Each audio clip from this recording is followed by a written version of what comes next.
I don't need those. Alright, 2017 CRF 250L. Let's see if I can even throw a leg on it. Ugh. Oh.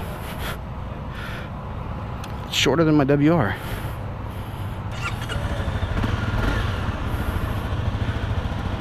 .1 miles. He said I might be the first mile. There's 1.1 already. Well, these mirrors are pretty cool. Oh. Damn it. Turn signal's way down there. Is that the gear indicator? No, I don't think so.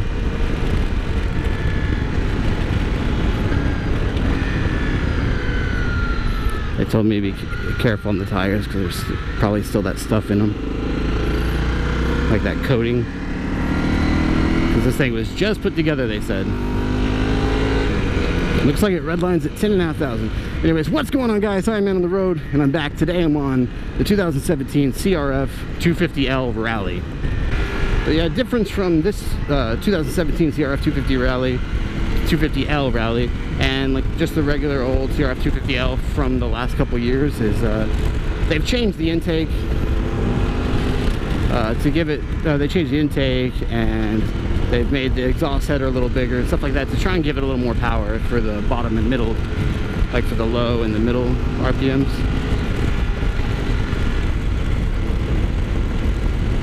And to give you some reference, I ride on a daily basis pretty much. If you don't watch me normally, I ride 2009 WR 250X on dual sport trim, so that's pretty much what I'm going to compare it to. The brakes, the rear brake, the front brake's okay, I guess. The rear brake is just trash. Again, compared to my WR, but I mean, it's pretty cool. The seat's nice and wide, but it's hard as a rock. The bike feels pretty light. I think it kind of feels heavier than the WR, but that's probably just because it's, you know, it's wider.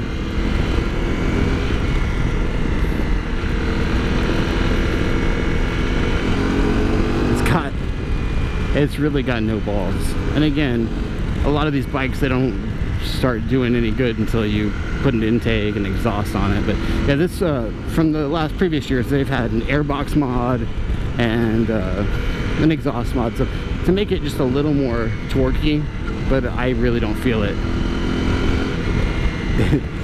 It feels pretty gutless, again, just compared to my WR. But my WR does have a programmer on it and an exhaust, the full system. So it's not really a fair comparison, but really not digging the brakes. Transmission's really nice. Easy to get in whatever gear you want. And the dashboard's really cool.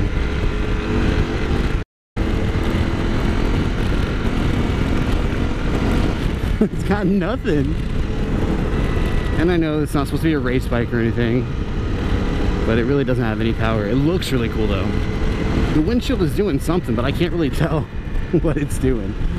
It seems to be pushing the wind off, but until I get like on the highway or something, I won't be able to tell. See, I like a little stronger engine braking too, and this doesn't really strong. The seating position's fairly comfortable, a little more cramped than like the older XRs or my WR, but not really, not terribly cramped.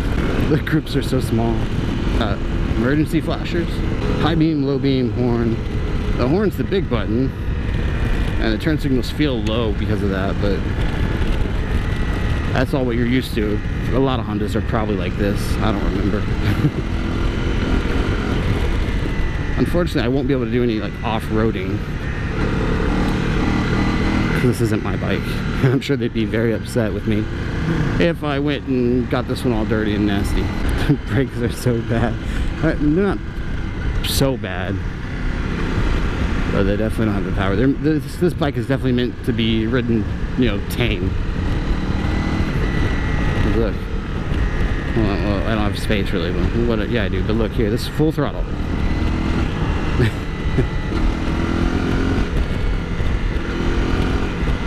And I know it revs like 10.5 grand, but I don't want to do that on a brand new bike.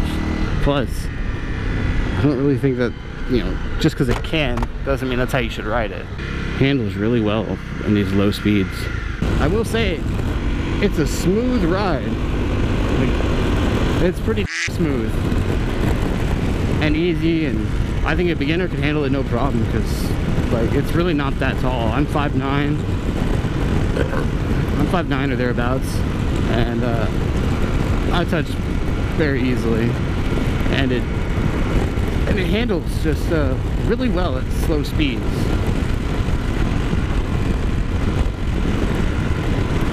Granted, I'm not trying the like really fast turns right now. Not my bike. It's fairly quick, honestly. It just doesn't feel quick at all. It doesn't give you any of that punch in the throat. And it takes a while to get to do what it's doing. And you definitely have to be in the right gear for this one.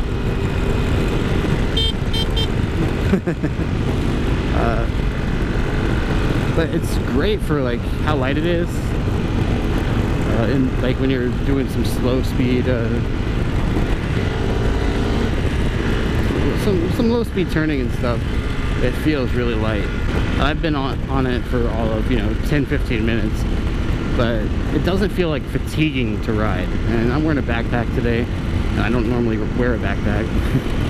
So I mean, it doesn't feel fatiguing at all. That's definitely a good thing, I'd say. Oh my god, the brakes suck.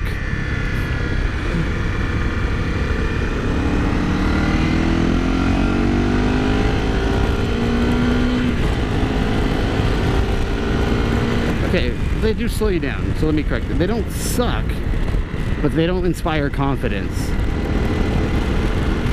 A lot of things about this bike, for me, it doesn't inspire confidence. It looks cool, but like on my WR, I'll come ripping through these, up to these turns full speed and drop it a couple gears and hit the brakes, and it just slows right down. But without engine, it's got hardly any engine braking, and the brakes don't feel good. Like, I don't feel like I'm pushing this corner at all, but I don't feel like I can.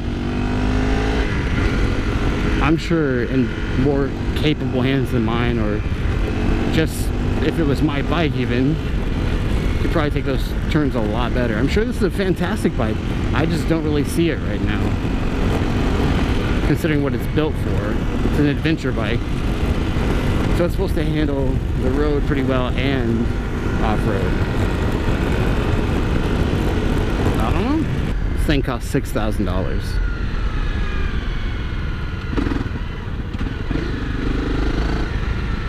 So it's not like you're paying premium price. You shouldn't expect premium amenities.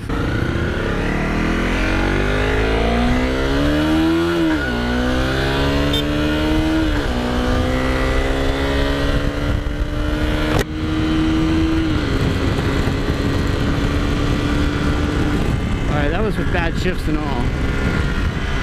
So, I mean, that's what it's got, at least in my hands. So that was a bad shift. So again, it's not super slow. It's just not what I think of like for ideal bike. It's a neat bike, and honestly, that's where it ends for me. It's a neat bike, and probably a beginner's bike.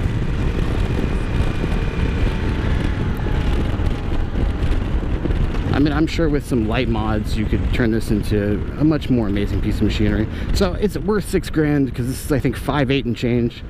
Is it worth $6,000? Yeah, but it's not worth my $6,000.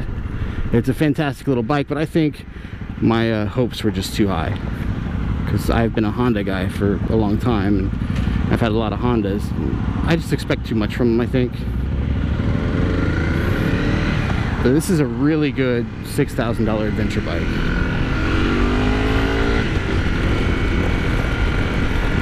It's just, I think it's just a little too underpowered.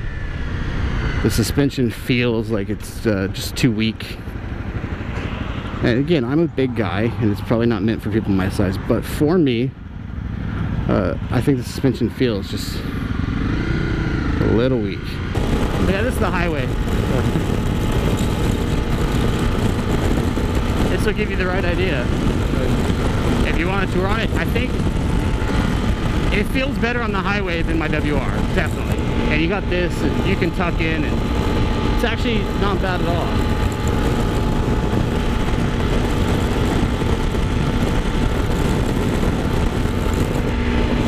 But when you're up like that, it's what you'd expect. It's nothing crazy. The shield helps some.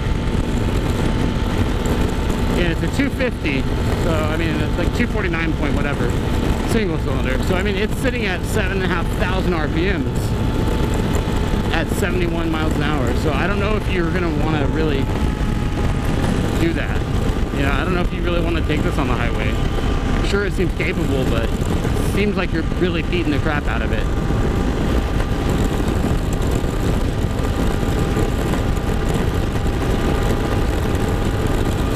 Who's this bike for? Beginners or people that are unsure about tall bikes. People who are a little shaky. That's who this bike's for. I personally don't think that I would buy it, but I think it's a wonderful machine. And I would gladly get it for like my girlfriend or something if she wasn't so short. Alright guys, but that's gonna do it. I'm gonna head home. I'm gonna leave the camera rolling as always, just in case anything interesting happens. But if not, I'll see you on the next video. Don't forget to like, comment, and subscribe. Bye.